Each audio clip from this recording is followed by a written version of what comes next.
পাঁচটি স্থানে কেউ যদি নিজের ইচ্ছায় অপ্রয়োজনীয় মন গড়া কথা বলে, সেই ব্যক্তির কবুল হওয়া 40 বছরের ইবাদত আল্লাহ নারাজ হয়ে ক্যান্সেল করে দিবেন। নাউজুবিল্লাহ। 1 নাম্বার, ফি তেলাওয়াতিল কোরআন, আপনার সামনাসামনি আল্লাহর কোরআনকে তেলাওয়াত করছে, কোনো মাধ্যম ছাড়া আপনি শুনছেন। এই অবস্থায় যদি আপনি আমি মন গড়া অপ্রয়োজনীয় কথা বলি, দ্যাট মিনস কোরআনকে না শুনে যদি কথা বলি, তার মানে কোরআনকে অসম্মান জানালাম। একটু জোরে বলি। রব্বুল আলামিন বলে, কোরআন আমি আল্লাহর কালাম, সুতরাং যেই তেলাওয়াত করুক তেলাওয়াতকারী যদি তোমার দুশমনও হয়, চোখের অপছন্দের ব্যক্তিও হয়, ওর দিকে না তাকিয়ে আমি রবের দিকে তাকিয়ে শ্রদ্ধার সাথে ভালোবাসা দিয়ে কোরআন তেলাওয়াত শুনতে থাকো। সুবহানাল্লাহ। তাহলে কোরআন তেলাওয়াত সামনাসামনি যদি কেউ করে, সেখানে আপনার আমার বাপদাদা 14 গোষ্ঠীর কারো কথা বলার অধিকার নাই। আর কেউ যদি বলি, তাহলে 40 বছরের ইবাদত, বলেন না, 40 বছরের ইবাদত। দ্বিতীয় নাম্বার, ফি ওয়াক্তিল আজান, মুয়াজ্জিন আজান দিচ্ছে, কোনো মাধ্যম ছাড়া সরাসরি শুনছি। মুয়াজ্জিন আজান দিতেছে, আপনি আমি কথা বলতেছি, 40 বছরের ইবাদত। একটু জোরে বলেন, 40 বছরের ইবাদত। তৃতীয় নাম্বার, ফি জিয়ারাতিল কুবুর, কবর জিয়ারত করার সময় দুনিয়াবি কথা বলা, বলেন না, যাবে। চতুর্থ নাম্বার, ফিল মসজিদে, আল্লাহর ঘর মসজিদে। পঞ্চম নাম্বার, ফি মাজালিসিল উলামা, কোরআন হাদিসের আলোচনা হয় এমন পরিবেশে বসে। 40 বছরের ইবাদত ক্যান্সেল হয়ে যাবে যদি আপনি আমি নিজের কথার মধ্যে ব্যস্ত থাকি। এই 5টি জায়গার সম্মান রক্ষা করে চলার রব্বুল আলামিন আমাদের সবাইকে তৌফিক দান করুন। আর একটু মহাব্বতের আওয়াজে বলি। তো সুতরাং এই বিষয়টা আমার বড় পছন্দ হয়েছে, আপনারা এই বিষয়টাকে ধরে রাখবেন। যখনই মসজিদে ঢুকবেন, ইতিকাফের নিয়ত করে ঢুকবেন। আর আমরা সবাই জানি, রমজান মাসে যখন ইতিকাফ কেউ থাকে, সে নিজের ছেলের সাথে অপ্রয়োজনীয় কথা, মোবাইলে কথা বলে না। ওই ইতিকাফের নিয়তটাকে মাথায় রেখে যখনই মসজিদে ঢুকবেন, এই নিয়তটা মাথায় রাখবেন। তাহলে কি হবে? ঢুকার সওয়াবও হবে, ইতিকাফের সওয়াবও আল্লাহ আপনার আমলনামায় দান করে দিবেন। সুবহানাল্লাহ। রব্বুল আলামিন আমাদের সবাইকে বুঝার, আমল করার তৌফিক আমিন। ইসলাম বড় সুন্দর, ইসলাম বড় চমৎকার, যদি বুঝতে পারা যায় বুঝার মতো। ইসলামে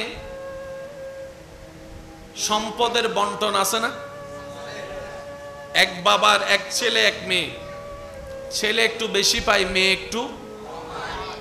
অনেকেই বলে ইসলাম মেয়েদের উপর জুলুম করেছে। আমার ভাই হয়তো ইসলামের বন্টনটা বুঝতে পারে নাই। আমার মা আমার বাবার বাড়ির থেকে পাবে কি পাবে না? আবার নানার বাড়ির থেকেও। তাহলে আমার মা 2 জায়গার থেকে পাবে, কিন্তু আমার বাপে তো আরেকটু আসতে বলেন, আমার বাবা পাবে, আপনার বাপে পাবে, আমার মা পাবে, আপনার মা পাবে। ইসলাম এমন ভাবে বন্টন করেছেন, কয় পুরুষ মানুষকে তার ওদিক থেকে দিবে না, আমি আল্লাহ এদিকে দিয়ে দিলাম। এবার মেয়ে বলে যে আল্লাহ আমি তো নারী হয়েছি, রব বলে যে তোর আরো বাড়াই দিলাম। তোর স্বামীর জায়গায় এক জায়গায় নেতৃত্ব চলবে, তুই 2 জায়গায় জায়গা পাওয়ার কারণে তোমার নেতৃত্ব 2 জায়গায় চলবে। এরকম মার বাগে জমি পাইছে যে এরকম অনেক এখানে আছে না নাই? লাভ না লস? এবার বলেন, ইসলাম কি লস করেছে না লাভ? আরো জোরে বলেন না, লাভ করেছে। ইসলাম হচ্ছে বুঝার ধর্ম, ইসলাম গুতাগুতির ধর্ম নয়, ইসলাম ঠেলাঠেলির ধর্ম নয়, ইসলাম মারামারির ধর্ম নয়। ইসলাম পৃথিবীর বুকে সে শিক্ষা দিয়েছে নিজে না খেয়ে অপরকে কিভাবে খাওয়াইতে হয়, ইসলাম সেটা প্র্যাকটিক্যাল করে দেখিয়েছেন নবী রাহমাতুল লিল আলামিন। চিৎকার দেবেন। সেজন্য ইসলামকে কি বেশি জানতে হবে নাকি আরো বেশি বুঝতে হবে? আমি সবার আওয়াজ চাই, ইসলাম জানতে হবে না বুঝতে হবে? এবার বলেন, মা বাবার দায়িত্ব ইসলাম কাকে দিয়েছে? মেয়েদেরকে না ছেলেদেরকে? জোরে বলেন। মাঝে মধ্যে শ্বশুর শাশুড়িকেও দেখতে হয় কাদের? তাহলে দায়িত্ব তো বেশি, চাপও বেশি। কথা বলেন না রে ভাই। ইনকামের দায়িত্ব কাদের? জিম্মাদারের দায়িত্ব কাদের? মেইনটেনেন্সের দায়িত্ব কাদের? কারেন্ট বিল কার জোগাড় করতে হয়? বাজার খরচ, ঘর ভাড়া, আরো জোরে গাড়ি ভাড়া, তারপরে ওষুধ খরচ, ডাক্তার খরচ, ছেলের খরচ, মেয়েদের খরচ, মা বাবার সেবা, ভাই বোনের খেয়াল রাখা একজনের উপর। এরকম অনেক একজন এখানেও আছে, বলেন না রে ভাই। উনি কখনো বিরক্ত বোধ হয়?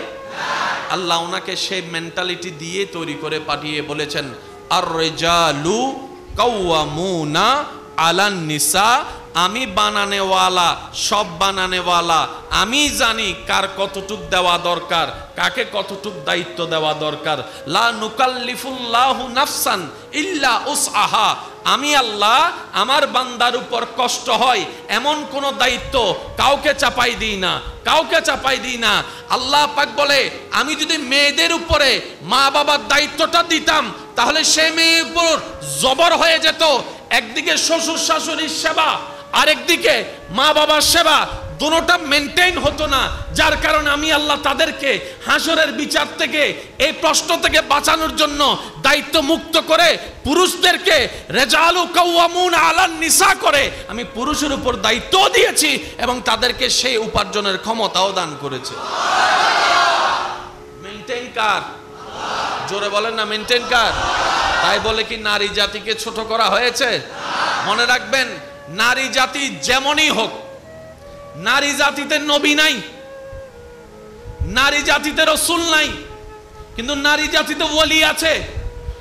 এই নারী জাতিকে আল্লাহ সম্মানের সেই মকাম দান করেছেন যখন নবী বলেছেন, মায়ের পায়ের নিচে সন্তানের বেহেশত। এবার সন্তান যদি প্রধানমন্ত্রী হয়, প্রধানমন্ত্রীর বেহেশতটাও মায়ের পায়ের নিচে দিয়ে নারী জাতিকে দান। এই মেনটেইন কার? আর আল্লাহর চোখে সবাই সমান। সুবহানাল্লাহ বলেন না? আল্লাহর চোখে সবাই। স্বামীর যে যে কারণে রোজা ভাঙবে, বউয়েরও সেই কারণে রোজা ভাঙবে। যে দিন থেকে বউয়ের উপর রোজা রাখা ফরজ, স্বামীরও সেই দিন থেকে রোজা রাখা ফরজ। বুঝাতে পারছি কথা? তো ইসলাম কি জানার দরকার বেশি না বুঝার দরকার? এখন যেখানে আপনারা বসে আছেন, এটার নাম কি? কারগর? কষ্ট না হলে উত্তর দিবেন কারগর। শব্দটা দেখেন, আবার বলেন কারগর। তো বলার সময় বলে দিয়েছি আল্লাহর গড়। তার মানে আপনার আমার এখানে আর কিছু নাই। তাহলে গড়টা যদি আল্লাহর হয়, গড়ের মালিক তাহলে ইমাম সাহেবকে, খতিবকে, মুয়াজ্জিনকে, সভাপতিকে, মতওয়াল্লিকে উত্তর একটাই, গড়টা আল্লাহর, গড়ের মালিক আল্লাহ, আর আমরা যারা দায়িত্ব আছি সবাই আল্লাহর গড়ের খাদেম। আপনার যখন চাকরিতে, দোকানে, গাড়িতে কর্মচারীকে মাসে মাসে স্যালারি দেওয়া হয়, সেটাকে বেতন বলে উল্লেখ করা হয়। কিন্তু মসজিদের ইমামকে, মুয়াজ্জিনকে, খতিবে মুকাররমকে মাসে মাসে যেটা দেওয়া হয় এটা কেউ বেতন বলে না, বলতে হয় হাদিয়া। ব্যাপারটা কি? বেতন শব্দ সেখানে যোগ হবে যেখানে মালিকানা ব্যক্তিগত থাকবে, আর যেখানে মালিকানা রবের হবে বেতন দেওয়ার ক্ষমতা কারো নাই। সেজন্য এলাকাবাসী, সমাজের মানুষরা মসজিদের ইমামকে, খতিবকে, মুয়াজ্জিনকে ওই সময় দেওয়ার সম্মাননা হিসেবে মাসে যেটা দেয় এটার নাম হাদিয়া। বেতন আর হাদিয়ার মধ্যে আসমান জমিনের পার্থক্য। জোরে বলেন, আসমান জমিনের পার্থক্য। কারণ বেতন হয় মালিকানা ব্যক্তি, আর হাদিয়া হয় যেটা রবের আন্ডারে। বলেন না সুবহানাল্লাহ। এই মসজিদের মধ্যে এটা কি? এটা আসলে এটা কি? আমার হাত এখন মসজিদের ভিতরে না বাইরে? আমার হাত এখন মসজিদের ভিতরে না বাইরে? আরো জোরে, আরো জোরে, আরো জোরে। এখন এখন এখন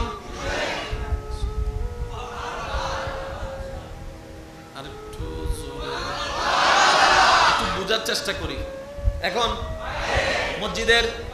মসজিদের এখন সেজন্য এটা দেওয়া হয়, সেজন্য এখানে একটা ডাক দেওয়া হয়। ইমামে মুকাররম যখন আপনাদের জুমার দিন দাঁড়ায় তখন ভালো করে খেয়াল করে দেখবেন যায় নামাজটা পুরা ভিতরে যায় না,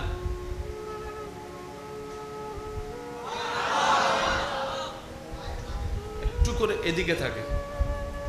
ও হুজুর এখানে নেন, সামনে জায়গা খালি।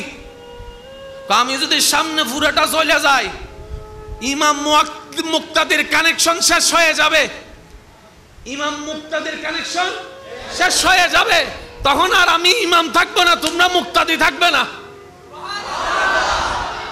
ইসলাম যে কত জানার ধর্ম ভাই, কত বুঝার ধর্ম। কিভাবে বুঝাই আপনাদেরকে? নাক কয়টা? ছিদ্র কয়টা? দুই ছিদ্র রাস্তা কয়টা?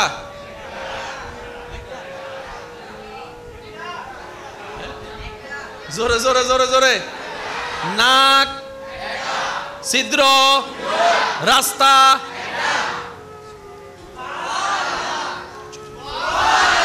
আল্লাহ নাকও দিলা একটা, রাস্তাও দিলা একটা, ছিদ্র দুইটা দিলা কেন?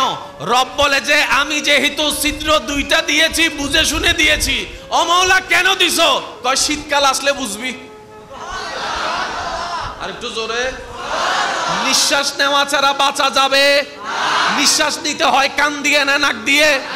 এবার কাজের সময় নিঃশ্বাস দরকার, খাওয়ার সময় নিঃশ্বাস দরকার, চলার সময় নিঃশ্বাস দরকার, ঘুমের মধ্যেও নিঃশ্বাস দরকার। নিঃশ্বাস জন্য মুখ বন্ধ থাকে, নাক খোলা থাকে। এবার সব শীতকালে আপনার নাক যখন জাম হয়ে যায়, নাক যখন আপনি মনে করেন জাম, তারপরে নিঃশ্বাস নিচ্ছেন কিভাবে? রব বলে যে এক রাস্তা জাম হয়েছে আর এক রাস্তা খোলা আছে। দুই রাস্তা কখনো একসাথে জাম।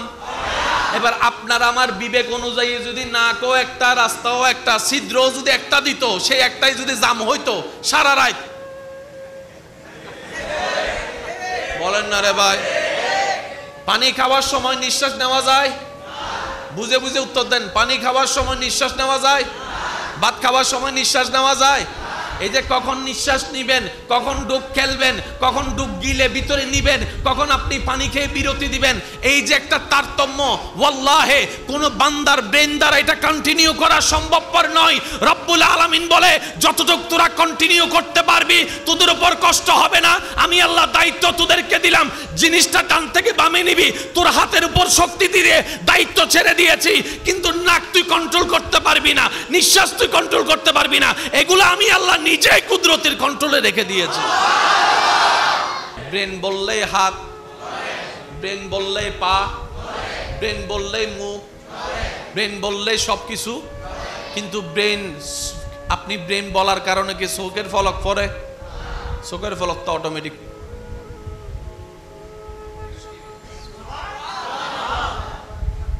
মনে করে করে নিঃশ্বাস নেন, মনে করে করে খেয়াল করে 1 মিনিট নিঃশ্বাস নিয়ে দেখেন আপনি দুর্বল হয়ে যাবেন। নিঃশ্বাস নিলাম, ফেললাম, নিলাম, ফেললাম, 1 মিনিট করে দেখেন হাঁফানি উঠে যাবে। আপনি আর অন্য কাজ করতে পারবেন? রব বলে যে যা, তোর নিঃশ্বাসটাকে আমি কুদরতি ব্যবস্থাপনায় রেখে দিয়েছি, ব্রেনের সাথে কানেকশন লাগাই নাই। সুবহান। তোর চোখের কানেকশনটা আমি কুদরতির ব্যবস্থাপনায় রেখেছি। এবার আসেন, হার্টবিট চললে মানুষ জিন্দা, হার্ট বন্ধ হইলে মানুষ। এবার হার্ট এটার সাথে ব্রেনের কোনো কানেকশন আছে? যদি আপনাকে আল্লাহ বলতো মনে করিয়া করিয়া যেভাবে কাজ করস, হাত লাড়স, সেভাবে তুই হাত লাড়া, আপনার আমার সারাদিন চলে যাইতো শুধু হাত লাড়ার জন্য। লর বন্ধ, লর বন্ধ। এবার দেখেন আমি বলতে থাকবো, আল্লাহর বান্দারা সুবহানাল্লাহ জোরে জোরে বলতে থাকবেন। আল্লাহ পাক রব্বুল আলামিন হার্টের দায়িত্ব নিজের কুদরতি ভাবে রেখে দিয়েছেন, নিঃশ্বাসের দায়িত্ব কুদরতি ভাবে রেখে দিয়েছেন, চোখের দায়িত্ব কুদরতি ভাবে রেখে দিয়েছেন, হজম করানোর দায়িত্ব কুদরতি ভাবে রেখে দিয়েছেন, কিডনির মাধ্যমে আপনার পানি পরিষ্কার করার ব্যবস্থা, প্রস্রাব করার ব্যবস্থা আল্লাহ কুদরতি ভাবে রেখে দিয়েছেন, বাথরুম তৈরির ব্যবস্থা আল্লাহ কুদরতিভাবে ব্যবস্থা করেছেন। রক্ত তৈরি হওয়া আল্লাহর কুদরতে, ক্যালসিয়াম তৈরি হওয়া আল্লাহর কুদরতে, এনার্জি বাড়ানো আল্লাহর কুদরতে, ঘুম আসা আল্লাহর কুদরতে, ঘুম দেওয়া আল্লাহর কুদরতে। রব বলে যে 10 ভাগের 9 ভাগ আমি আমার কুদরতে রেখেছি, 1 ভাগ তোদেরকে দিয়েছি। ও বান্দা এত টেনশন করস কেন? আমি রব তো আছি তোদের জন্য, আমি রব তো আছি তোদের জন্য, আমি রব তো আছি।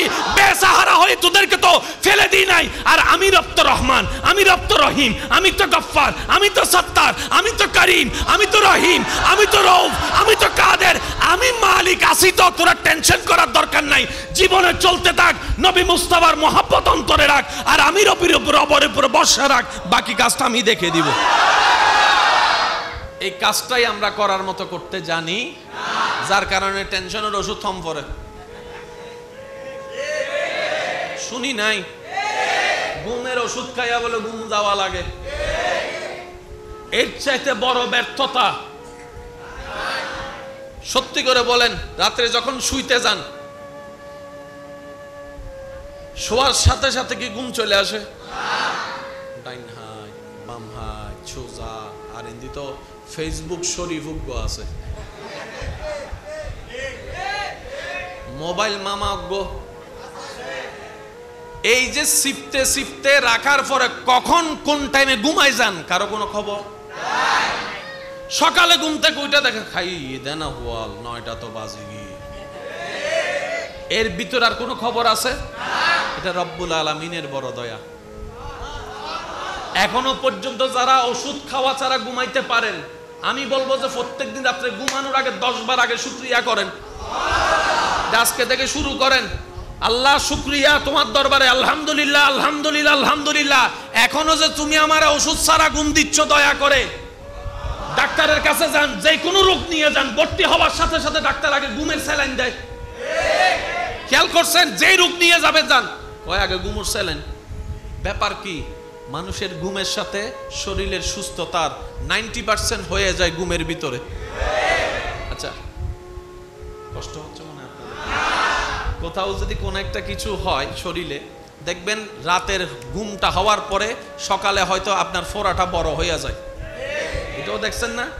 বেশিরভাগ কাজ ঘটে রাতে, বেশিরভাগ কাজ ঘটে। কোন একটা শরীর অসুস্থ হয়েছে, মুরব্বীরা বলে ওই সুন্দর করে একটু লম্বা করে একটু ঘুম দে তো। ঘুম কি? 1 কোটি টাকা দিয়ে 10 মিনিটের ঘুম কিনে দেখান। 1 কোটি টাকা দিয়ে 10 মিনিটের ঘুম কিনে দেখান। এটা বিইজনিল্লাহ, এটা আল্লাহ পাকের হুকুমের সাথে সম্পৃক্ত। তো সেজন্য আজকে থেকে অন্তত ঘুমানোর আগে শুকরিয়া, ঘুম থেকে উঠে আরেকবার শুকরিয়া। আর শুকরিয়া করবেন, এক সময় দেখবেন আপনার আর ওষুধও খাওয়া লাগবে না। আল্লাহ খুশি হয়ে ওষুধ বন্ধ করে নরমাল ঘুমের ব্যবস্থা করে দিবে। ছোট বাচ্চাদেরকে দেখছেন ডেইলি 3-4 বার ঘুমায়, কথা বলেন না ভাই? আবার যখন সবাই ঘুমায় তখন ঘুম থেকে উঠে তার জ্বালায় মাও আর ঘুমাইতে পারে, দাদি ঘুমাইতে পারে, নানি ঘুমাইতে পারে। কিরে তুই রাতভর তাকাই থাকস কেন? রাতভর তাকাই থাকস কেন? কম্মার পেটে ছিলাম, অন্ধকারে ছিলাম, অন্ধকারের মধ্যে ছিলাম, ওই অন্ধকারের সাথে এই অন্ধকারে একটু মিল খুঁজে পাওয়া যাচ্ছে। এবার সন্তানের বাপ জিজ্ঞেস করে কান্নার সাথে বাচ্চার সম্পর্ক কি? এবার যে কোনো মেডিকেল সেক্টরে ডাক্তারকে গিয়ে জিজ্ঞেস করেন, বাচ্চা দুনিয়াতে আসার পরে যদি কান্না না করে সে বাচ্চা কখনো নরমাল লাইফ পাবে? সে বাচ্চা কখনো নরমাল জীবন পাবে? ব্রেন কখনো নরমালি চলবে? শরীরের অঙ্গ প্রত্যঙ্গ নরমালি হবে? এটা হয়ে যাবে অ্যাবনরমাল। বাঁচার সম্ভাবনা থাকবে যখন কান্না করে ওয়া। সুবহানাল্লাহ বলেন। যখন কান্না করে বাচ্চা ওয়া, কাম হয়ে গেছে। আরেকটু জোরে বলি। এবার আমরা জীবনে যত কান্না করছি ভাই আমি একটু সবার মনোযোগ চাচ্ছি। সবার কান্নার আওয়াজ কি এক? কিন্তু সব বাচ্চার কান্নার আওয়াজ এক। সুবহানাল্লাহ হয় না? মিললে নিবেন, না মিললে আমার দরকার নাই। ইসলাম জোরাজোরি পছন্দ করে না, ইসলাম মহাব্বত পছন্দ করে। সব বাচ্চার কান্নার আওয়াজ আর গুণ এক। অনারা কিনা অনারা হন। সব বাচ্চার কান্নার আওয়াজ, ছেলে বাচ্চার কান্নার আওয়াজ, মেয়ে বাচ্চার কান্নার আওয়াজ, কিন্তু বড় হওয়ার করে আওয়াজ ভিন্ন, স্টাইল ভিন্ন, সব ভিন্ন। ও বাচ্চা, তুই কান্না করলি কেন? এই কান্না দিয়ে তুই কি বুঝাইছিস?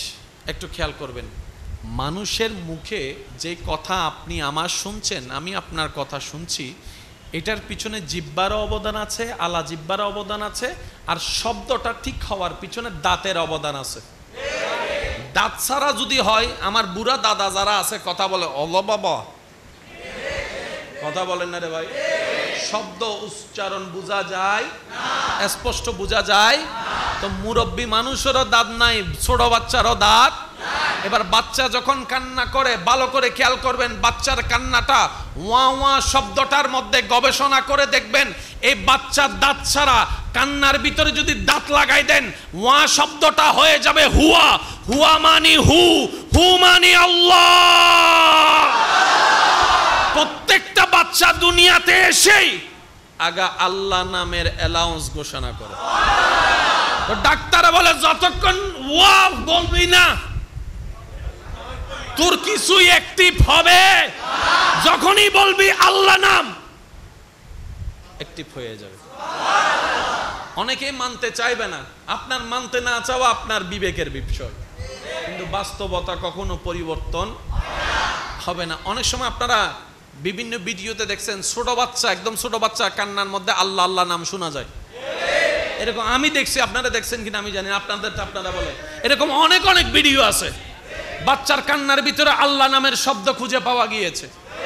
আপনার যে হার্টবিট আছে, হার্টবিটের আওয়াজটাকে একটু গবেষণা করে দেখেন, সেখানেও আল্লাহ নামের জিকির পাওয়া যাবে, আল্লাহ নামের জিকির পাওয়া যাবে। আপনার কান নিয়ে গবেষণা করেন, আপনার রবের নামের অস্তিত্ব খুঁজে পাবেন।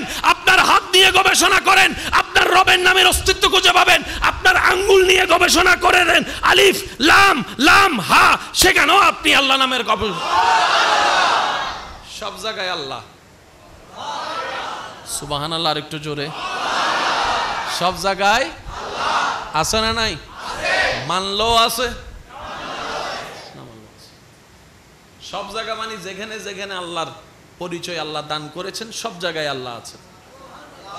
খুঁজি নাই ব্যর্থতা, বলে না, খুঁজি নাই ব্যর্থতা, গবেষণা করি নাই ব্যর্থতা, যাচাই করার চেষ্টা করি নাই ব্যর্থতা।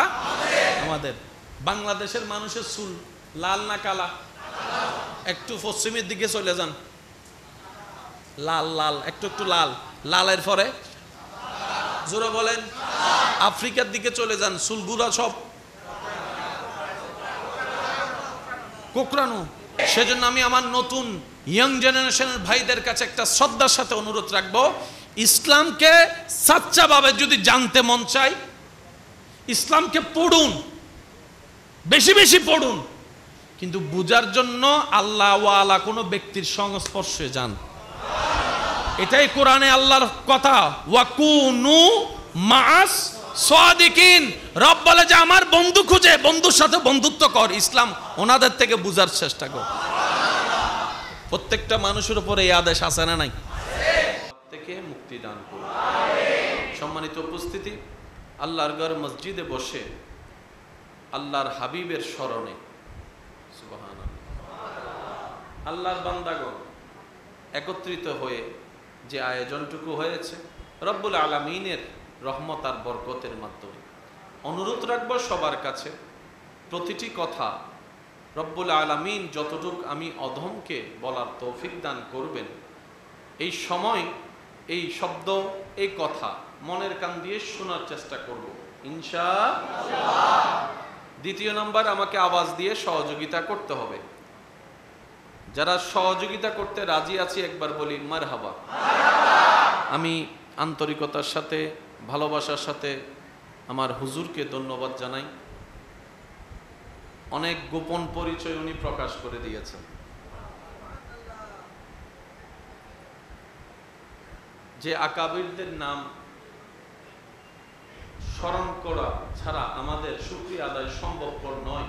সুন্নিয়তের বাগানে যত আকাবিরগণ খেদমত করতে করতে আজকে কবরের বাসিন্দা হয়েছেন, আল্লাহ প্রত্যেকজনকে রফে দারাজাত দান করুন। এখনো পর্যন্ত যারা যেখান থেকে সুন্নিয়তের বাগানে খেদমত করে যাচ্ছেন, প্রত্যেকজন খাদেমের খেদমতকে রব্বুল আলামিন কবুল করুন। সম্মানিত উপস্থিতি, আমি উলামায়ে কেরামের দোয়াকে, মুরব্বীদের দোয়াকে মাথার উপর ছাদ বানিয়ে, যুবকদের আওয়াজকে শক্তি বানিয়ে সামনে এগোনোর চেষ্টা করছি। ওয়ামা তৌফিকি ইল্লা বিল্লাহ। আমরা এখন যে জায়গায় বসে আছি এটা হচ্ছে মসজিদ। একটা বিষয় বড় ভালো লেগেছে, হুজুর বলেছেন যে মসজিদে কাউকে কথা বলা সুযোগ, বলেন না সুযোগ, এটা হুজুরের ব্যক্তিগত পছন্দ কিংবা মতামত নয়, এটা তাফসীরে জালালাইনের ব্যাখ্যায় হুজুর আপনাদেরকে বাংলা ভাষায় বুঝিয়ে দিয়েছেন। সুবহানাল্লাহ। রাসূল পাক সাল্লাল্লাহু আলাইহি ওয়াসাল্লাম বলছেন, 5টি স্থানে কেউ যদি নিজের ইচ্ছায় অপ্রয়োজনীয় মন গড়া কথা বলে, সেই ব্যক্তির কবুল হওয়া 40 বছরের ইবাদত আল্লাহ নারাজ হয়ে ক্যান্সেল করে দিবেন। নাউজুবিল্লাহ। কয় জায়গা? একটু সবাই বলি, কয় জায়গা? এটা কি আমার জন্য, আপনার জন্য, না সবার জন্য? যেই হোক না কেন সবার জন্য নিয়ম একটাই, মনে রাখবেন। 1 নাম্বার, ফি তেলাওয়াতিল কোরআন। আপনার সামনাসামনি আল্লাহর কোরআনকে তেলাওয়াত করছে, কোনো মাধ্যম ছাড়া আপনি শুনছেন। এই অবস্থায় যদি আপনি আমি মন গড়া অপ্রয়োজনীয় কথা বলি, দ্যাট মিনস কোরআনকে না শুনে যদি কথা বলি, তার মানে কোরআনকে অসম্মান জানালাম। একটু জোরে বলি। রব্বুল আলামিন বলে, কোরআন আমি আল্লাহর কালাম, সুতরাং যেই তেলাওয়াত করুক, তেলাওয়াতকারী যদি তোমার দুশমনও হয়, চোখের অপছন্দের ব্যক্তিও হয়, ওর দিকে না তাকিয়ে আমি রবের দিকে তাকিয়ে শ্রদ্ধার সাথে ভালোবাসা দিয়ে কোরআন তেলাওয়াত শুনতে থাকো। সুবহানাল্লাহ। তাহলে কোরআন তেলাওয়াত সামনাসামনি যদি কেউ করে, সেখানে আপনার আমার বাপদাদা 14 গোষ্ঠীর কারো কথা বলার অধিকার নাই। আর কেউ যদি বলি, তাহলে 40 বছরের ইবাদত, বলেন না 40 বছরের ইবাদত। 2 নম্বর, ফি ওয়াক্তিল আযান। মুয়াজ্জিন আযান দিচ্ছে, কোনো মাধ্যম ছাড়া সরাসরি শুনছি। মুয়াজ্জিন আযান দিতেছে, আপনি আমি কথা বলতেছি, 40 বছরের ইবাদত। একটু জোরে বলেন, 40 বছরের ইবাদত। 3 নম্বর, ফি জিয়ারাতিল কুবুর। কবর জিয়ারত করার সময় দুনিয়াবি কথা বলা, বলেন না যাবে। 4 নম্বর, ফিল মসজিদে, আল্লাহর ঘর মসজিদে। 5 নম্বর, ফি মাজালিসিল উলামা। কোরআন হাদিসের আলোচনা হয় এমন পরিবেশে বসে। 40 বছরের ইবাদত ক্যান্সেল হয়ে যাবে যদি আপনি আমি নিজের কথার মধ্যে ব্যস্ত থাকি। এই 5টি জায়গার সম্মান রক্ষা করে চলার রব্বুল আলামিন আমাদের সবাইকে তৌফিক দান করুন। আর একটু মহাব্বতের আওয়াজে বলি। তো সুতরাং এই বিষয়টা আমার বড় পছন্দ হয়েছে, আপনারা এই বিষয়টাকে ধরে রাখবেন। যখনই মসজিদে ঢুকবেন, ইতিকাফের নিয়ত করে ঢুকবেন। আর আমরা সবাই জানি, রমজান মাসে যখন ইতিকাফ কেউ থাকে, সে নিজের ছেলের সাথে অপ্রয়োজনীয় কথা, মোবাইলে কথা বলে না। ওই ইতিকাফের নিয়তটাকে মাথায় রেখে যখনই মসজিদে ঢুকবেন, এই নিয়তটা মাথায় রাখবেন। তাহলে কি হবে? ঢুকার সওয়াবও হবে, ইতিকাফের সওয়াবও আল্লাহ আপনার আমলনামায় দান করে দিবেন। সুবহানাল্লাহ।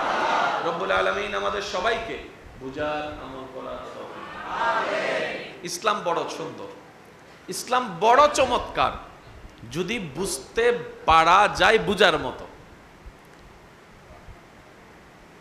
ইসলামে সম্পদের বন্টন আছে না? এক বাবার এক ছেলে এক মেয়ে, ছেলে একটু বেশি পায়, মেয়ে একটু। অনেকেই বলে ইসলাম মেয়েদের উপর জুলুম করেছে। আমার ভাই হয়তো ইসলামের বন্টনটা বুঝতে পারে নাই। আমার মা আমার বাবার বাড়ির থেকে পাবে কি পাবে না? আবার নানার বাড়ির থেকেও। তাহলে আমার মা 2 জায়গার থেকে পাবে, কিন্তু আমার বাপে তো আরেকটু আসতে বলেন, আমার বাবা পাবে আমার মা পাবে, আপনার মা পাবে। ইসলাম এমন ভাবে বন্টন করেছেন, কয় পুরুষ মানুষকে তার ওদিক থেকে দিবে না, আমি আল্লাহ এদিকে দিয়ে দিলাম। এবার মেয়ে বলে যে আল্লাহ আমি তো নারী হয়েছি, রব বলে যে তোর আরো বাড়াই দিলাম। তোর স্বামীর জায়গায় এক জায়গায় নেতৃত্ব চলবে, তুই দুই জায়গায় জায়গা পাওয়ার কারণে তোমার নেতৃত্ব দুই জায়গায় চলবে। এরকম মার বাগে জমি পাইছে যে এরকম অনেক এখানে আছে না নাই? লাভ না লস?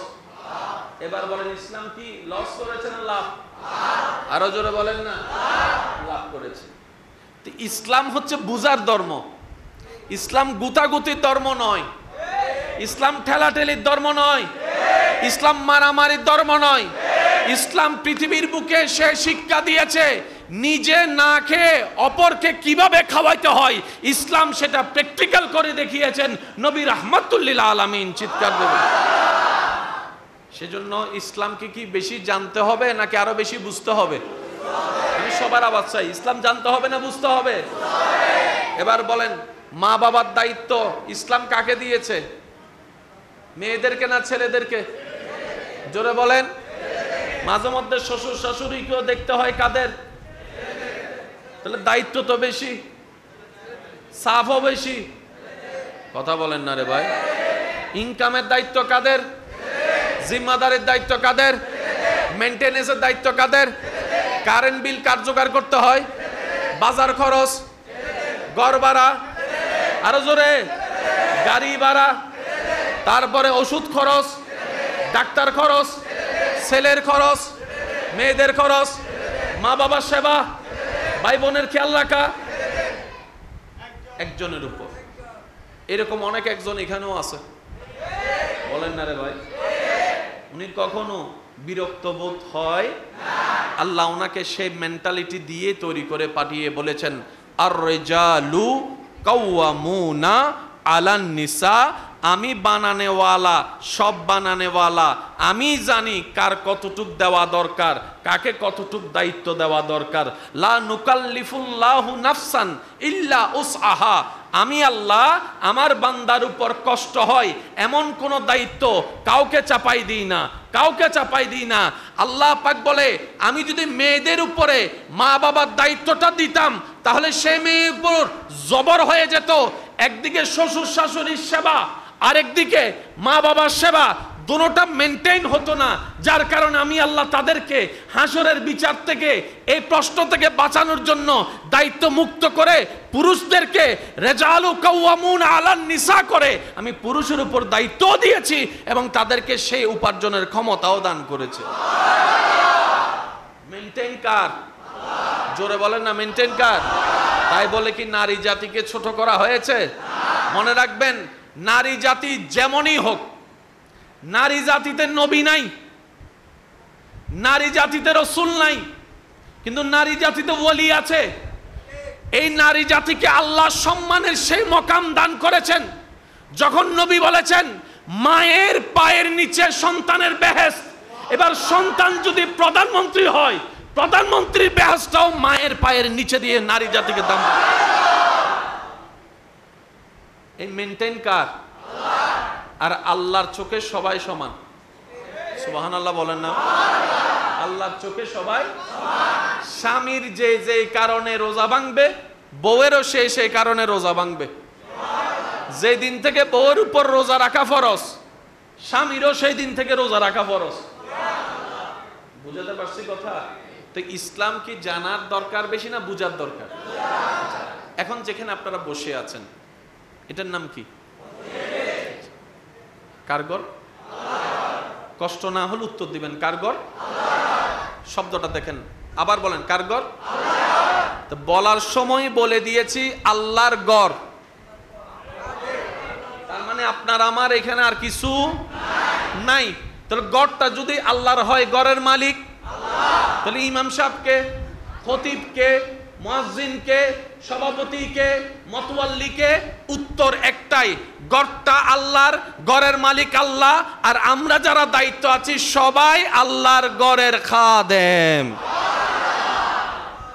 আপনার যখন চাকরিতে, দোকানে, গাড়িতে কর্মচারীকে মাসে মাসে স্যালারি দেওয়া হয়, সেটাকে বেতন বলে উল্লেখ করা হয়। কিন্তু মসজিদের ইমামকে, মুয়াজ্জিনকে, খতিবে মুকাররমকে মাসে মাসে যেটা দেওয়া হয় এটা কেউ বেতন বলে না, বলতে হয় হাদিয়া। ব্যাপারটা কি? বেতন শব্দ সেখানে যোগ হবে যেখানে মালিকানা ব্যক্তিগত থাকবে, আর যেখানে মালিকানা রবের হবে বেতন দেওয়ার ক্ষমতা কারো নাই। সেজন্য এলাকাবাসী, সমাজের মানুষরা মসজিদের ইমামকে, খতিবকে, মুয়াজ্জিনকে ওই সময় দেওয়ার সম্মাননা হিসেবে মাসে যেটা দেয় এটার নাম হাদিয়া। বেতন আর হাদিয়ার মধ্যে আসমান জমিনের পার্থক্য। জোরে বলেন, আসমান জমিনের পার্থক্য। কারণ বেতন হয় মালিকানা ব্যক্তি, আর হাদিয়া হয় যেটা রবের আন্ডারে। বলেন না সুবহানাল্লাহ। এই মসজিদের মধ্যে এটা কি? এটা এটা আসল এটা কি? হন না কেন? এটা কি?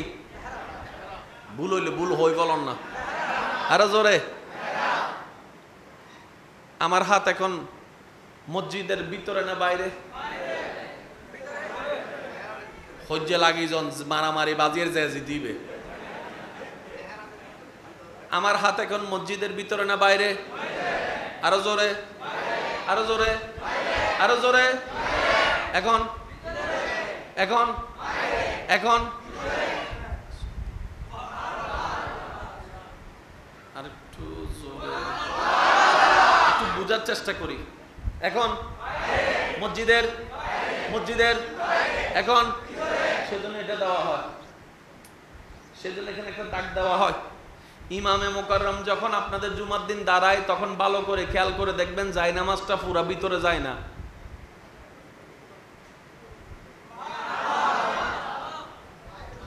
একটু করে এদিকে থাকে। ও হুজুর, এখানে নেন, সামনে জায়গা খালি। আমি যদি সামনে পুরাটা চলে যায় ইমাম মুক্তাদির কানেকশন শেষ হয়ে যাবে। ইমাম মুক্তাদির কানেকশন শেষ হয়ে যাবে, তখন আর আমি ইমাম থাকবো না, তোমরা মুক্তাদি থাকবে না। ইসলাম যে কত জানার ধর্ম ভাই, কত বুঝার ধর্ম। কিভাবে বুঝাই আপনাদেরকে? নাক কয়টা? যারা নাক উগই তারা হ, আর যারা না খাড়াই তারা ন হইলেও চলিব। নাক কয়টা? ছিদ্র কয়টা? দুই ছিদ্র রাস্তা কয়টা?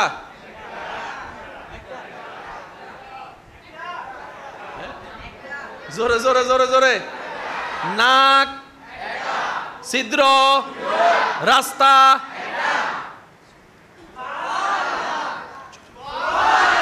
আল্লাহ নাকও দিলা একটা, রাস্তাও দিলা একটা, ছিদ্র দুইটা দিলা কেন? রব বলে যে আমি যেহেতু ছিদ্র দুইটা দিয়েছি বুঝে শুনে দিয়েছি। ও মাওলা কেন দিছো? কয় শীতকাল আসলে বুঝবি। আর একটু জোরে। নিঃশ্বাস নেওয়া ছাড়া বাঁচা যাবে? নিঃশ্বাস নিতে হয় কান দিয়ে না নাক দিয়ে? এবার কাজের সময় নিঃশ্বাস দরকার, খাওয়ার সময় নিঃশ্বাস দরকার, চলার সময় নিঃশ্বাস দরকার, ঘুমের মধ্যেও নিঃশ্বাস দরকার। নিঃশ্বাস জন্য মুখ বন্ধ থাকে, নাক খোলা থাকে। এবার শীতকালে আপনার নাক যখন জাম হইয়া যায়, নাক যখন আপনি মনে করেন জাম, তারপরে নিঃশ্বাস নিচ্ছেন কিভাবে? রব বলে যে এক রাস্তা জাম হয়েছে আর এক রাস্তা খোলা আছে। দুই রাস্তা কখনো একসাথে জাম। এবার আপনার আমার বিবেক অনুযায়ী যদি নাকও একটা, রাস্তাও একটা, ছিদ্রও যদি একটা দিত, সেই একটাই যদি জাম হইতো সারা রাত, বলেন না রে ভাই? পানি খাওয়ার সময় নিঃশ্বাস নেওয়া যায়? বুঝে বুঝে উত্তর দেন। পানি খাওয়ার সময় নিঃশ্বাস নেওয়া যায়? ভাত খাওয়ার সময় নিঃশ্বাস নেওয়া যায়? এই যে কখন নিঃশ্বাস নিবেন, কখন ডুব খেলবেন, কখন ডুব গিলে ভিতরে নিবেন, কখন আপনি পানি খেয়ে বিরতি দিবেন, এই যে একটা তারতম্য, ওয়াল্লাহে কোন বান্দার ব্রেন দ্বারা এটা কন্টিনিউ করা সম্ভবপর নয়। রব্বুল আলামিন বলে যতটুকু তোরা কন্টিনিউ করতে পারবি তোদের উপর কষ্ট হবে না। আমি আল্লাহ দায়িত্ব তোদেরকে দিলাম, জিনিসটা ডান থেকে বামে নিবি, তোর হাতের উপর শক্তি দিয়ে দায়িত্ব ছেড়ে দিয়েছি। কিন্তু নাক তুই কন্ট্রোল করতে পারবি না, নিঃশ্বাস তুই কন্ট্রোল করতে পারবি না। এগুলো আমি আল্লাহ নিজে কুদরতের কন্ট্রোলে রেখে দিয়েছে। মনে রাখবেন। আল্লাহ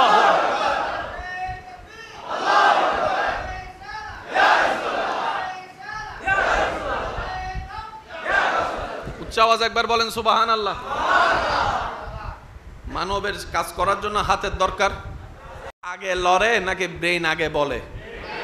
ব্রেন বললেই হাত, ব্রেন বললেই পা, ব্রেন বললেই মুখ, ব্রেন বললেই সবকিছু। কিন্তু ব্রেন, আপনি ব্রেন বলার কারণে কি চোখের ফলক পড়ে? চোখের ফলক তো অটোমেটিক।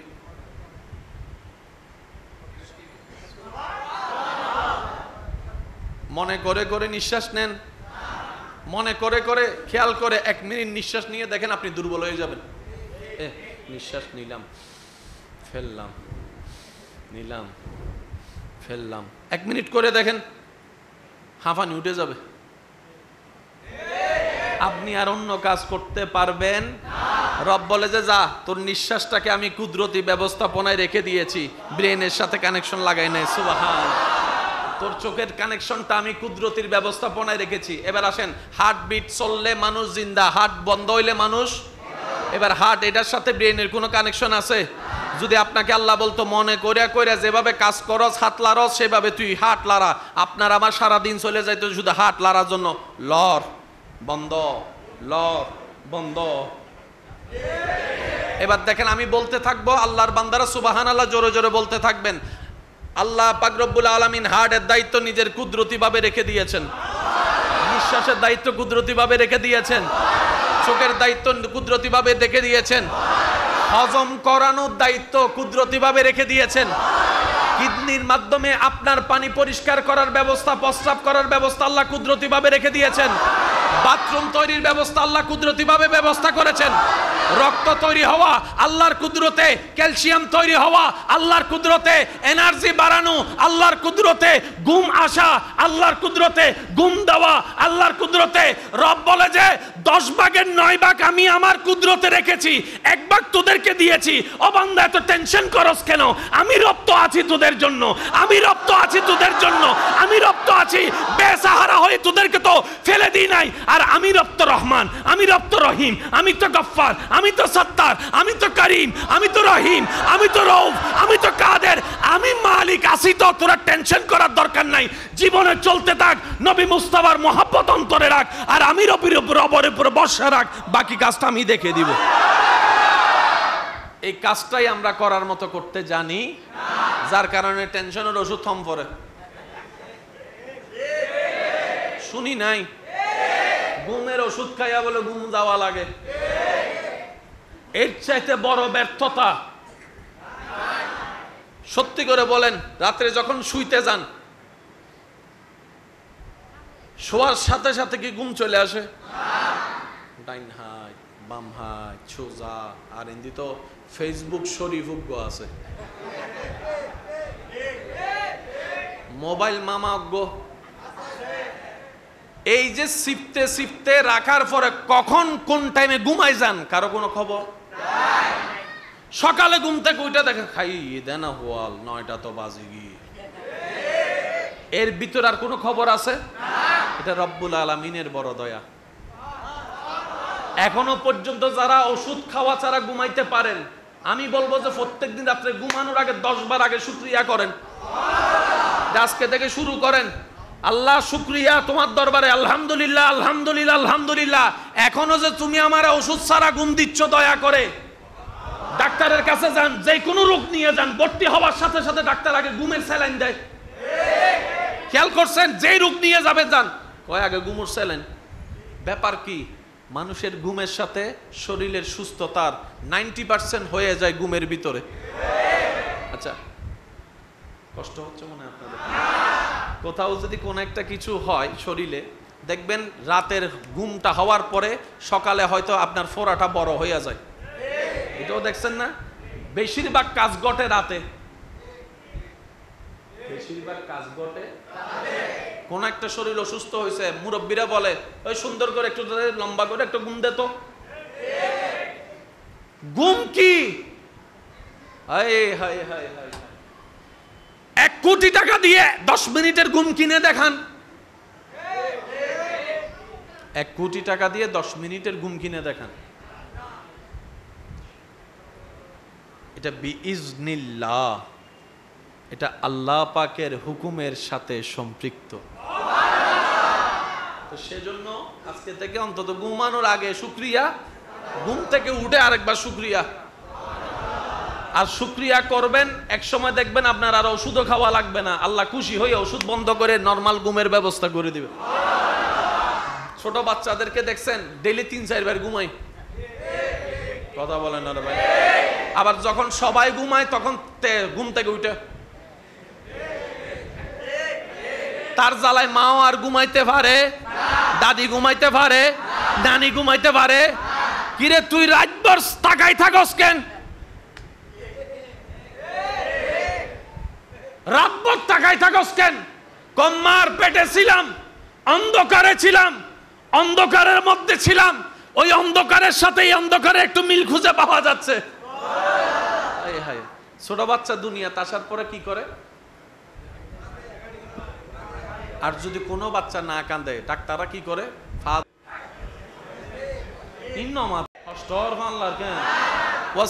মানুষ আসন না, এই 5 জন মনে সিডেঙ্গে আর কোন রোহিঙ্গা তো নেই শিবানলার কেন নামাতে ও সিডেঙ্গে আসো না, হষ্ট না হন বুড়া ফুয়া দুনিয়া তাই এর যদি না হাঁদে ঠেঙ্গান ধরি এরে উড়ু তুলি রে ও মা নতুন মেহমানরে কি দেখ দে ওজুর হনা কি দেখ দে। এবার ডাক্তারের যাই এরে ফুয়ার ভাবে বুঝার করে দে, ও ডাক্তার হাউ ডেয়ার ইউ, তুই আর ফুতুরে মারত দেখিলে হত তোর বালাল লাই। সুবহানাল্লাহ না সুবহানাল্লাহ। আর ফুতাজি ওই দে মাত্র 3 সেকেন্ড, তুই তোর মারত দে, তোর তো কেন মায়া নাই? হদা মায়া আছে দে মারিত দি। আশা করলে আর যুবক ভাই কলে বুঝিব বেগ মারানো মিদ্যা আসলে গোসা নাই। মা বাবা মাইলে দোয়া, শিক্ষক মাইলে দোয়া, বড় মাইলে দোয়া, দাদাই মাইলে দোয়া, দাদা মাইলে দোয়া, মানে এই মুরব্বী কল মারি মারি অনারে বেলানে তো লাইন উঠানের দে। ও ডাক্তার মায়া ন লাগে হদা তাহলে মারিত দি। সুবহানাল্লাহ না। হিন্দি ডাক্তারে ফিসাই মারের ফাঁসা সাই মারের বাফর সগুদি জোরহনা বাফর সগুদি মা সগুদি নানি সগুদি মুরব্বী দাদা আসিল দি দাদা এরা ফোয়ারা হদরি দেখ নহা দিস ডাক্তারে কি তোর না বুঝ না বুঝি শুনি মারার দে। 3 মিনিট মারানোর পরে যাতে বাচ্চা ওয়া করে হাইন্দি অদে ধরা তোমার বাচ্চা এলো ঠিক আছে। এবার সন্তানের বাপ জিজ্ঞেস করে কান্নার সাথে বাচ্চার সম্পর্ক কি? এবার যে কোনো মেডিকেল সেক্টরে ডাক্তারকে গিয়ে জিজ্ঞেস করেন বাচ্চা দুনিয়াতে আসার পরে যদি কান্না না করে সে বাচ্চা কখনো নরমাল লাইফ পাবে? সে বাচ্চা কখনো নরমাল জীবন পাবে? ব্রেন কখনো নরমালি চলবে? শরীরের অঙ্গ প্রত্যঙ্গ নরমালি হবে? এটা হয়ে যাবে অ্যাবনরমাল। বাঁচার সম্ভাবনা থাকবে যখন কান্না করে ওয়া। সুবহানাল্লাহ বলেন। যখন কান্না করে বাচ্চা ওয়া কাম হয়ে গেছে। সুবহান। আরেকটু জোরে বলি। এবার আমরা জীবনে যত কান্না করছি ভাই আমি একটু সবার মনোযোগ চাচ্ছি। সবার কান্নার আওয়াজ কি এক? কেউ করে হাঁদে, কেউ কেউ ফোফায় ফোফায় হাঁদে মাথো না বাজি, কেউ বালিশ সিবি সিবি হাঁদে, কেউ আওয়াজ সারা হাঁদে, কিন্তু সব বাচ্চার কান্নার আওয়াজ এক। সুবহানাল্লাহ হয় না? মিললে নিবেন, না মিললে নেওয়ার দরকার নাই। ইসলাম জোরাজোরি পছন্দ করে না, ইসলাম মোহাব্বত পছন্দ করে।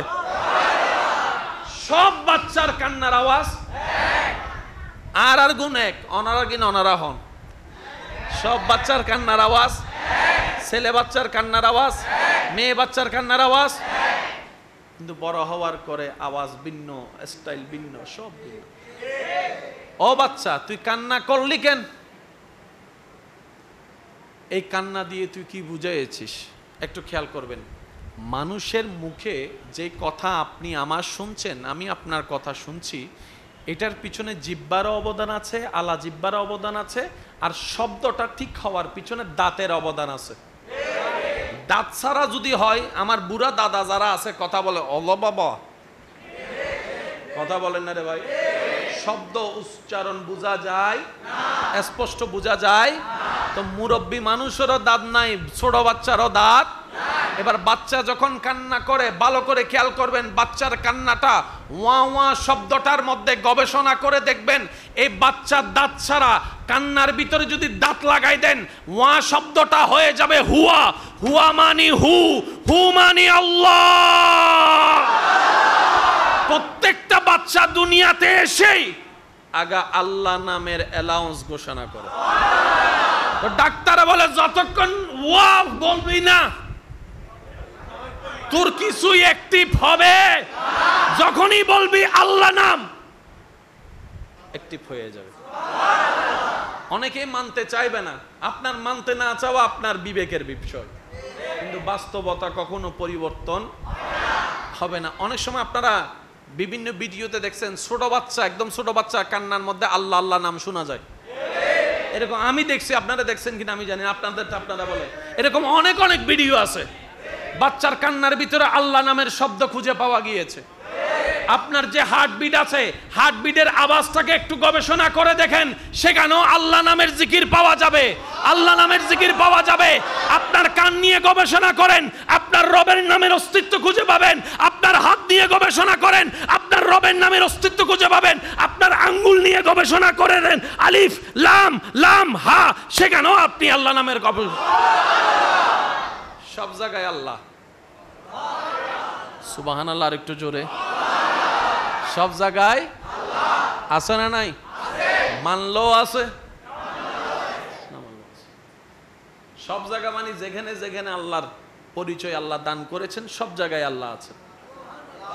খুঁজি নাই ব্যর্থতা, বলে না খুঁজি নাই ব্যর্থতা, গবেষণা করি নাই ব্যর্থতা, যাচাই করার চেষ্টা করি নাই ব্যর্থতা আমাদের। বাংলাদেশের মানুষের চুল লাল না কালা? একটু পশ্চিমের দিকে চলে যান, লাল লাল, একটু একটু লাল, লালের পরে জোরে বলেন। আফ্রিকার দিকে চলে যান, চুলগুলা সব কোকড়ানো।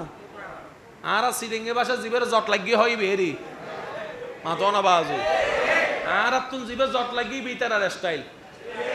এক দেশের গালি আরেক দেশের বলি, ঠিক না বে ঠিক? সেজন্য আমি আমার নতুন ইয়াং জেনারেশনের ভাইদের কাছে একটা শ্রদ্ধার সাথে অনুরোধ রাখবো, ইসলামকে সাচ্চাভাবে যদি জানতে মন চাই, ইসলামকে পড়ুন, বেশি বেশি পড়ুন, কিন্তু বুঝার জন্য আল্লাহ ওয়ালা কোনো ব্যক্তির সংস্পর্শে যান। এটাই কোরআনে আল্লাহর কথা, ওয়াকুনু মাআস সাদিকিন। রব বলে যে আমার বন্ধু খুঁজে, বন্ধুর সাথে বন্ধুত্ব কর, ইসলাম ওনাদের থেকে বুঝার চেষ্টা কর। প্রত্যেকটা মানুষের উপরে এই আদেশ আছে না নাই? আপনাদের কোনো কষ্ট হচ্ছে না তো? একবার মন খুলে দরুদ শরীফ পড়েন, আল্লাহুম্মা সাল্লি আলা। পাঁচটি স্থানে কেউ যদি নিজের ইচ্ছায় অপ্রয়োজনীয় মন গড়া কথা বলে, সেই ব্যক্তির কবুল হওয়া 40 বছরের ইবাদত আল্লাহ নারাজ হয়ে ক্যান্সেল করে দিবেন। নাউজুবিল্লাহ। এক নাম্বার, ফি তেলাওয়াতিল কোরআন। আপনার সামনাসামনি আল্লাহর কোরআনকে তেলাওয়াত করছে, কোনো মাধ্যম ছাড়া আপনি শুনছেন। এই অবস্থায় যদি আপনি আমি মন গড়া অপ্রয়োজনীয় কথা বলি, দ্যাট মিনস কোরআনকে না শুনে যদি কথা বলি, তার মানে কোরআনকে অসম্মান জানালাম। একটু জোরে বলি। রব্বুল আলামিন বলে কোরআন আমি আল্লাহর কালাম, সুতরাং যেই তেলাওয়াত করুক, তেলাওয়াতকারী যদি তোমার দুশমনও হয়, চোখের অপছন্দের ব্যক্তিও হয়, ওর দিকে না তাকিয়ে আমি রবের দিকে তাকিয়ে শ্রদ্ধার সাথে ভালোবাসা দিয়ে কোরআন তেলাওয়াত শুনতে থাকো। সুবহানাল্লাহ।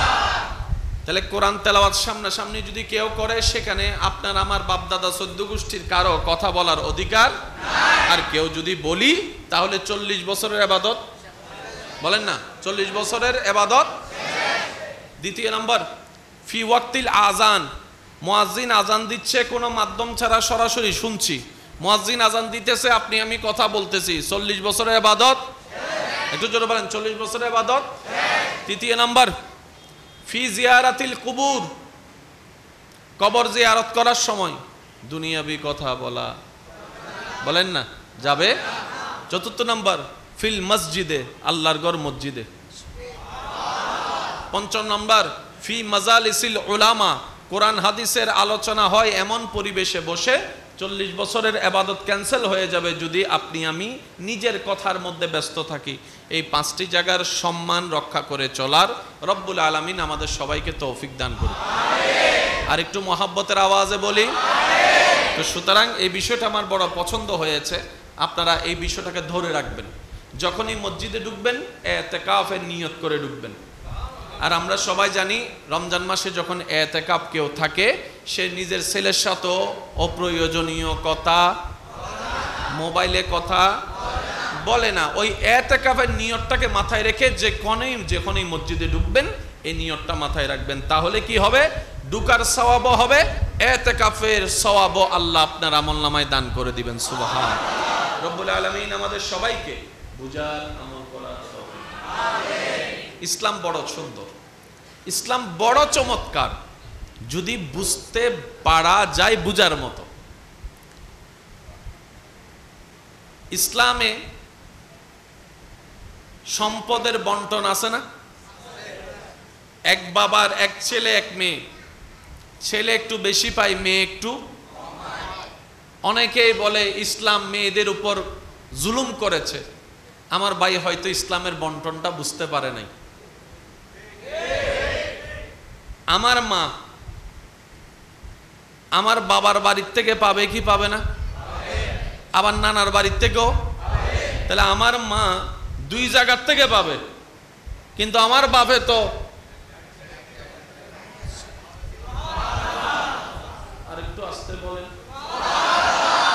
আমার বাবা পাবে, আপনার বাপে পাবে, আমার মা পাবে, আপনার মা পাবে। ইসলাম এমন ভাবে বন্টন করেছেন, কয় পুরুষ মানুষকে তার ওদিক থেকে দিবে না, আমি আল্লাহ এদিকে দিয়ে দিলাম। এবার মেয়ে বলে যে আল্লাহ আমি তো নারী হয়েছি, রব বলে যে তোর আরো বাড়াই দিলাম। তোর স্বামীর জায়গায় এক জায়গায় নেতৃত্ব চলবে, তুই 2 জায়গায় জায়গা পাওয়ার কারণে তোমার নেতৃত্ব 2 জায়গায় চলবে। এরকম মার বাগে জমি পাইছে যে এরকম অনেক এখানে আছে না নাই? লাভ না লস? এবার বলেন ইসলাম কি লস করেছে না লাভ? আরো জোরে বলেন না। লাভ করেছে। তো ইসলাম হচ্ছে বুঝার ধর্ম, ইসলাম গুতাগুতির ধর্ম নয়, ইসলাম ঠেলাঠেলির ধর্ম নয়, ইসলাম মারামারির ধর্ম নয়।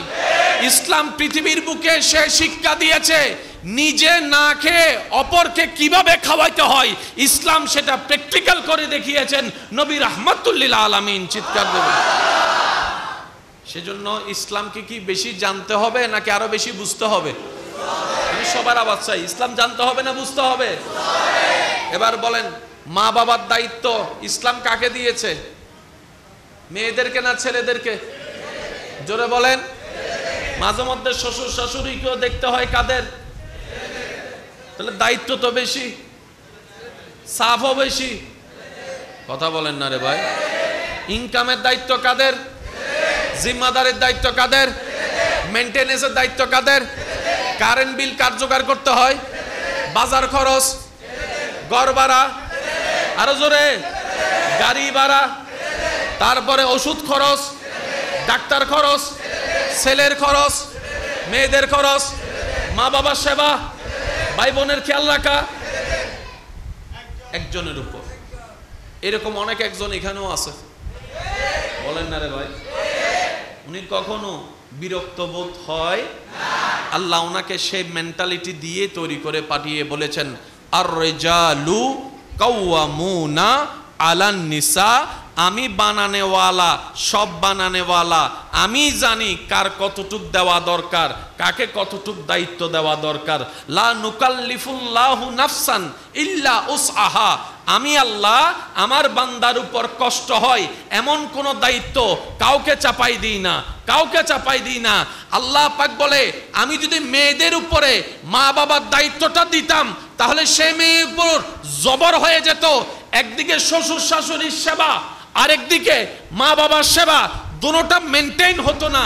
যার কারণে আমি আল্লাহ তাদেরকে হাসরের বিচার থেকে, এই প্রশ্ন থেকে বাঁচানোর জন্য দায়িত্ব মুক্ত করে পুরুষদেরকে রিজালু কাওয়ামুনা আলান নিসা করে আমি পুরুষের উপর দায়িত্ব দিয়েছি এবং তাদেরকে সেই উপার্জনের ক্ষমতাও দান করেছে। মেইনটেইন কার? জোরে বলেন না, মেইনটেইন কার? তাই বলে কি নারী জাতিকে ছোট করা হয়েছে? মনে রাখবেন, নারী জাতি যেমনই হোক, নারী জাতিতে নবী নাই, নারী জাতিতে রাসূল নাই, কিন্তু নারী জাতিতে ওলি আছে। এই নারী জাতিকে আল্লাহ সম্মানের সেই মকাম দান করেছেন যখন নবী বলেছেন মায়ের পায়ের নিচে সন্তানের বেহেশত। এবার সন্তান যদি প্রধানমন্ত্রী হয়, প্রধানমন্ত্রীর বেহেশতটাও মায়ের পায়ের নিচে দিয়ে নারী জাতিকে দান। এই মেইনটেইন কার? আর আল্লাহর চোখে সবাই সমান। সুবহানাল্লাহ বলেন না? আল্লাহর চোখে সবাই। স্বামীর যে যে কারণে রোজা ভাঙবে, বউয়েরও সেই কারণে রোজা ভাঙবে। যেই দিন থেকে বউয়ের উপর রোজা রাখা ফরজ, স্বামীরও সেই দিন থেকে রোজা রাখা ফরজ। বুঝাতে পারছি কথা? তো ইসলাম কি জানার দরকার বেশি না বুঝার দরকার? এখন যেখানে আপনারা বসে আছেন, এটার নাম কি? কারগর? কষ্ট না হলে উত্তর দিবেন কারগর। শব্দটা দেখেন, আবার বলেন কারগর। তো বলার সময় বলে দিয়েছি আল্লাহর গর, তার মানে আপনার আমার এখানে আর কিছু নাই। তাহলে গরটা যদি আল্লাহর হয়, গরের মালিক তাহলে ইমাম সাহেবকে, খতিবকে, মুয়াজ্জিনকে, সভাপতিকে, মতওয়াল্লিকে উত্তর একটাই, গরটা আল্লাহর, গরের মালিক আল্লাহ, আর আমরা যারা দায়িত্ব আছি সবাই আল্লাহর গরের খাদেম। আপনার যখন চাকরিতে, দোকানে, গাড়িতে কর্মচারীকে মাসে মাসে স্যালারি দেওয়া হয়, সেটাকে বেতন বলে উল্লেখ করা হয়, কিন্তু মসজিদের ইমামকে, মুয়াজ্জিনকে, খতিবে মুকাররমকে মাসে মাসে যেটা দেওয়া হয় এটা কেউ বেতন বলে না, বলতে হয় হাদিয়া। ব্যাপারটা কি?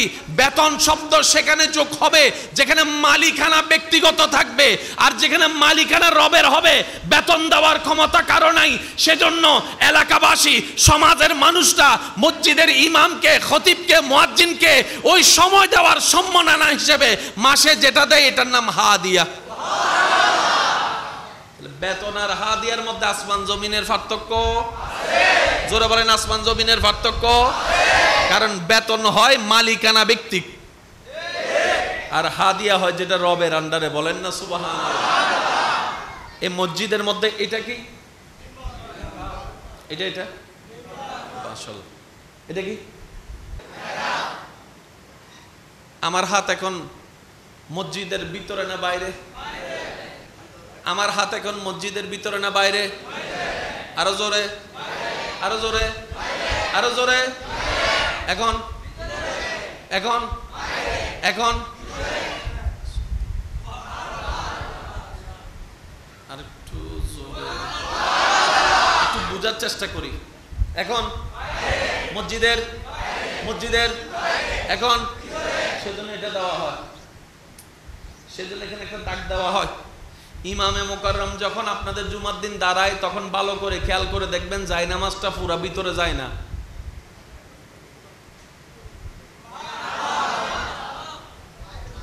একটু করে এদিকে থাকে। ও হুজুর এখানে নেন, সামনে জায়গা খালি। আমি যদি সামনে পুরাটা চলে যায় ইমাম মুক্তাদির কানেকশন শেষ হয়ে যাবে, ইমাম মুক্তাদির কানেকশন শেষ হয়ে যাবে, তখন আর আমি ইমাম থাকবো না, তোমরা মুক্তাদি থাকবে না।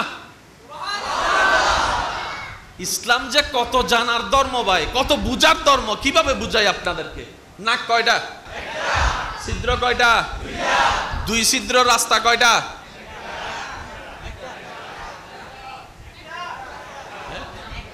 জোরে জোরে জোরে জোরে। নাক, ছিদ্র, রাস্তা।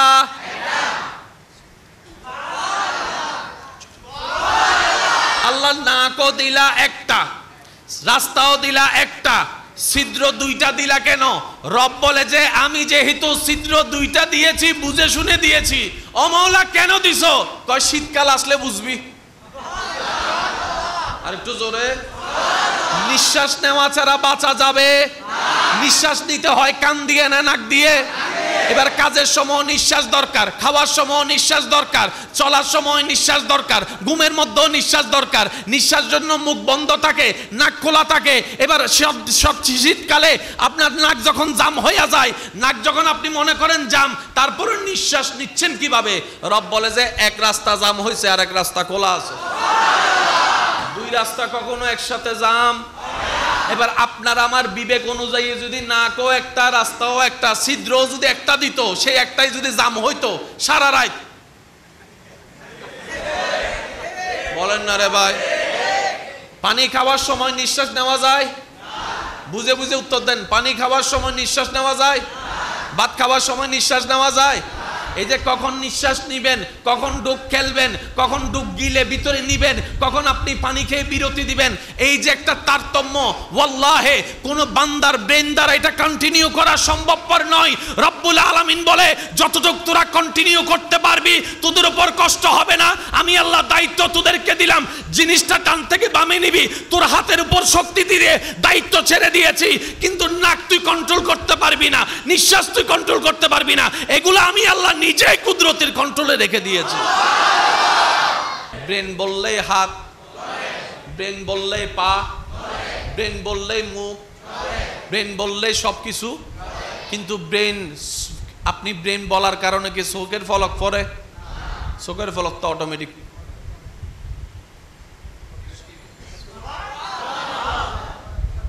মনে করে করে নিঃশ্বাস নেন, মনে করে করে খেয়াল করে 1 মিনিট নিঃশ্বাস নিয়ে দেখেন আপনি দুর্বল হয়ে যাবেন। নিঃশ্বাস নিলাম ফেললাম, নিলাম ফেললাম, 1 মিনিট করে দেখেন হাঁফানি উঠে যাবে। আপনি আর অন্য কাজ করতে পারবেন? রব বলে যে যা, তোর নিঃশ্বাসটাকে আমি কুদরতি ব্যবস্থাপনায় রেখে দিয়েছি, ব্রেনের সাথে কানেকশন লাগাই নাই। সুবহান। তোর চোখের কানেকশনটা আমি কুদরতির ব্যবস্থাপনায় রেখেছি। এবার আসেন, হার্টবিট চললে মানুষ জিন্দা, হার্ট বন্ধ হইলে মানুষ। এবার হার্ট এটার সাথে ব্রেনের কোনো কানেকশন আছে? যদি আপনাকে আল্লাহ বলতো মনে করিয়া করিয়া যেভাবে কাজ করস, হাত লাড়স, সেভাবে তুই হাত লাড়া, আপনার আমার সারাদিন চলে যাইতো শুধু হাত লাড়ার জন্য। লর বন্ধ, লর বন্ধ। এবার দেখেন আমি বলতে থাকবো, আল্লাহর বান্দারা সুবহানাল্লাহ জোরে জোরে বলতে থাকবেন। আল্লাহ পাক রব্বুল আলামিন হার্টের দায়িত্ব নিজের কুদরতি ভাবে রেখে দিয়েছেন, নিঃশ্বাসের দায়িত্ব কুদরতি ভাবে রেখে দিয়েছেন, চোখের দায়িত্ব কুদরতি ভাবে রেখে দিয়েছেন, হজম করানোর দায়িত্ব কুদরতি ভাবে রেখে দিয়েছেন, কিডনির মাধ্যমে আপনার পানি পরিষ্কার করার ব্যবস্থা, প্রস্রাব করার ব্যবস্থা আল্লাহ কুদরতি ভাবে রেখে দিয়েছেন, বাথরুম তৈরির ব্যবস্থা আল্লাহ কুদরতি ভাবে ব্যবস্থা করেছেন, রক্ত তৈরি হওয়া আল্লাহর কুদরতে, ক্যালসিয়াম তৈরি হওয়া আল্লাহর কুদরতে, এনার্জি বাড়ানো আল্লাহর কুদরতে, ঘুম আসা আল্লাহর কুদরতে, ঘুম দেওয়া আল্লাহর কুদরতে। রব বলে যে 10 ভাগের 9 ভাগ আমি আমার কুদরতে রেখেছি, 1 ভাগ তোদেরকে দিয়েছি। ও বান্দা এত টেনশন করস কেন? আমি রব তো আছি তোদের জন্য, আমি রব তো আছি তোদের জন্য, আমি রব তো আছি, বেসাহারা হয়ে তোদেরকে তো ফেলে দিই নাই। আর আমি রব তো রহমান, আমি রব তো রহিম, আমি তো গফফার, আমি তো সত্তার, আমি তো করিম, আমি তো রহিম, আমি তো রউফ, আমি তো কাদের, আমি মালিক আছি। তো তোরা টেনশন করার দরকার নাই, জীবনে চলতে থাক, নবী মুস্তাফার মহব্বত অন্তরে রাখ, আর আমি রবের উপরে বর্ষা রাখ, বাকি কাজটা আমি দেখে দিব। এই কাজটাই আমরা করার মতো করতে জানি, যার কারণে টেনশনের ওষুধ থম পড়ে। শুনি নাই ঘুমের ওষুধ খাইয়া বলে ঘুম যাওয়া লাগে। এর চাইতে বড় ব্যর্থতা সত্যি করে বলেন, রাত্রে যখন শুইতে যান, শোয়ার সাথে সাথে কি ঘুম চলে আসে? ডাইন হাত বাম হাত সোজা, আর হিন্দি তো ফেসবুক শরীফুজ্ঞ আছে, মোবাইল মামা অজ্ঞ। এই যে সিফতে সিফতে রাখার পরে কখন কোন টাইমে ঘুমাই যান কারো কোনো খবর? সকালে ঘুম থেকে উঠে দেখে খাই দেনা হোয়াল 9টা তো বাজে গিয়ে, এর ভিতর আর কোনো খবর আছে? এটা রব্বুল আলামিনের বড় দয়া। এখনো পর্যন্ত যারা ওষুধ খাওয়া ছাড়া ঘুমাইতে পারেন, আমি বলবো যে প্রত্যেকদিন রাত্রে ঘুমানোর আগে 10 বার আগে শুকরিয়া করেন। আজকে থেকে শুরু করেন, আল্লাহ শুকরিয়া তোমার দরবারে, আলহামদুলিল্লাহ আলহামদুলিল্লাহ আলহামদুলিল্লাহ, এখনো যে তুমি আমার ওষুধ ছাড়া ঘুম দিচ্ছ, দয়া করে ডাক্তারের কাছে যান, যে কোনো রোগ নিয়ে যান, ভর্তি হওয়ার সাথে সাথে ডাক্তার আগে ঘুমের স্যালাইন দেয়। খেয়াল করছেন, যে রোগ নিয়ে যাবেন যান, কয় আগে ঘুমের স্যালাইন। ব্যাপার কি, মানুষের ঘুমের সাথে শরীরের সুস্থতার 90% হয়ে যায় ঘুমের ভিতরে। আচ্ছা, কষ্ট হচ্ছে মনে হয় আপনাদের?